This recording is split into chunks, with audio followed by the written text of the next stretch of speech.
Hello everybody, welcome to IND money. आपने mutual funds के बारे में ज़रूर सुना होगा। In fact most of the investors start their investing journey via mutual funds only. पर आपको क्या डेट म्यूचुअल फंड्स के बारे में पता है? Well, that is what we'll discuss today in this video, so watch it till the end. Debt funds, जो debt mutual funds, bond funds या फिक्स्ड इनकम फंड्स के नाम से भी जाने जाते हैं, वो फंड्स होते हैं जो डेट सिक्योरिटीज जैसे government securities, corporate bonds, treasury bills etcetera में इन्वेस्ट करते हैं। डेट म्यूचुअल फंड्स इन्वेस्टर्स को स्टेडी और कंटिन्यूअस इनकम प्रोवाइड करते हैं। मार्केट के फ्लक्चुएशन से डेट म्यूचुअल फंड्स के रिटर्न्स ज़्यादा इफेक्ट नहीं होते, क्योंकि यहाँ पर ज़्यादा पैसा सिक्योर इंस्ट्रूमेंट्स में इन्वेस्ट किया जाता है। डेट म्यूचुअल फंड्स उन लोगों के लिए आइडियल है जो सेफ इन्वेस्टमेंट इंस्ट्रूमेंट की तलाश में हैं। डेट म्यूचुअल फंड्स के कुछ यूनिक फीचर्स भी होते हैं, जैसे स्टेबिलिटी। डेट फंड्स पोर्टफोलियो को स्टेबिलिटी प्रोवाइड करते हैं और मार्केट के अप्स एंड डाउन से ज़्यादा इफेक्ट नहीं होने देते, क्योंकि debt funds fixed interest rate वाले सिक्योर इंस्ट्रूमेंट्स में इन्वेस्ट करते हैं। Second feature is high liquidity. Debt funds are highly liquid, इसलिए इसमें इन्वेस्ट करना सरप्लस कैश को एक इमरजेंसी रिजर्व बनाने का अच्छा तरीका हो सकता है, और अर्जेंट लिक्विडिटी की ज़रूरत होने पर आप हमेशा इन्वेस्टमेंट को रिडीम कर सकते हैं। Third is stable return. Date mutual funds safe हैं और स्टेडी रिटर्न्स प्रोवाइड करते हैं। टॉप डेट फंड से हमें लगभग 8 to 10% रिटर्न मिलता है, जो सेविंग्स और FD इंटरेस्ट रेट से ज़्यादा है। Fourth feature is low risk. Date funds conservative investors के लिए एक सेफ इन्वेस्टमेंट ऑप्शन है, जिनकी प्रायोरिटी एक फिक्स्ड इंटरेस्ट इनकम है, ना कि कैपिटल अप्रिसिएशन। कम रिस्क एपेटाइट वाले इन्वेस्टर्स इन फंड्स की क्रेडिट क्वालिटी और कम वॉलेटिलिटी को लेवरेज करते हैं। Now let's discuss a few types of date mutual funds.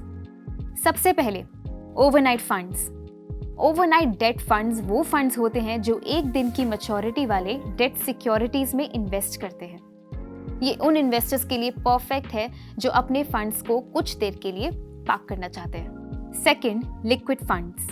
Liquid funds वो डेट फंड्स होते हैं जो 91 डेज तक की मैच्योरिटी वाले डेट सिक्योरिटीज में इन्वेस्ट करते हैं, जैसे ट्रेजरी बिल्स और कमर्शियल पेपर्स। यूजुअली ये शॉर्ट मैच्योरिटी पीरियड्स वाले हाई ग्रेड डेट सिक्योरिटीज में इन्वेस्ट करते हैं। यहाँ रिस्क कम होता है, लेकिन यील्ड भी काफ़ी कम होती है। Next is ultra short duration fund. ये फंड्स 3 से 6 महीने का मखौले ड्यूरेशन वाले डेट इंस्ट्रूमेंट्स में इन्वेस्ट करते हैं। ये फंड्स फिक्स्ड डिपॉजिट से ज़्यादा रिटर्न्स देते हैं। अब मखौले ड्यूरेशन एक इन्वेस्टर के थ्रू बॉन्ड्स में इन्वेस्ट किए गए पैसे को रिकवर करने में लगने वाले टाइम का मेजरमेंट होता है, जिसमें इंटरेस्ट रिसीट्स और प्रिंसिपल रीपेमेंट को भी कंसिडर किया जाता है। Next is low duration fund. Low duration funds 6 से 12 महीने के मखौले ड्यूरेशन वाले डेट इंस्ट्रूमेंट्स में इन्वेस्ट करते हैं। थोड़ा लंबा ड्यूरेशन होने के कारण ये funds ultra short duration fund से थोड़ा ज़्यादा रिस्की माने जाते हैं। फिफ्थ टाइप है मनी मार्केट फंड्स। ये date funds open ended funds होते हैं जो 1 साल तक की मैच्योरिटी वाले मनी मार्केट इंस्ट्रूमेंट्स में इन्वेस्ट किए जाते हैं, जैसे कैश, ट्रेजरी बिल्स और commercial papers. Sixth are corporate bond funds. Corporate bond funds securities की क्रेडिट रेटिंग के बेसिस पर इन्वेस्ट करते हैं। ये फंड्स सबसे हाई रेटेड कॉर्पोरेट बॉन्ड्स में 80% से ज़्यादा फंड एसेट इन्वेस्ट करते हैं। Next is credit risk fund. Credit risk funds भी कॉर्पोरेट बॉन्ड्स में इन्वेस्ट करते हैं। ये फंड्स सबसे हाई रेटेड कॉर्पोरेट बॉन्ड्स में 65% से ज़्यादा मनी इन्वेस्ट करते हैं। Lastly we have floater funds. Floater funds अपने कम से कम 65% fund amount floating rate instruments में इन्वेस्ट करते हैं। फ्लोटिंग रेट इंस्ट्रूमेंट्स एक फिक्स्ड कूपन नहीं देते हैं। उनका कूपन रेट एक बेंचमार्क से जुड़ा होता है। फ्लोटिंग रेट सिक्योरिटीज किसी बेंचमार्क रेट से जुड़ी होती हैं। Interest rate time to time reset होता है, जो इंटरेस्ट रेट मूवमेंट पर बेस्ड होता है, और इस तरह से रिटर्न्स में मूवमेंट होती है। And that's all. हम उम्मीद करते हैं कि ये इन्फॉर्मेशन आपको हेल्पफुल लगी होगी। हमने म्यूचुअल फंड्स के बारे में और भी टॉपिक्स कवर किए हैं, अपने IND लर्न के basics of mutual fund course में। आपको उस कोर्स की लिंक डिस्क्रिप्शन में मिल जाएगी, so do check that course out.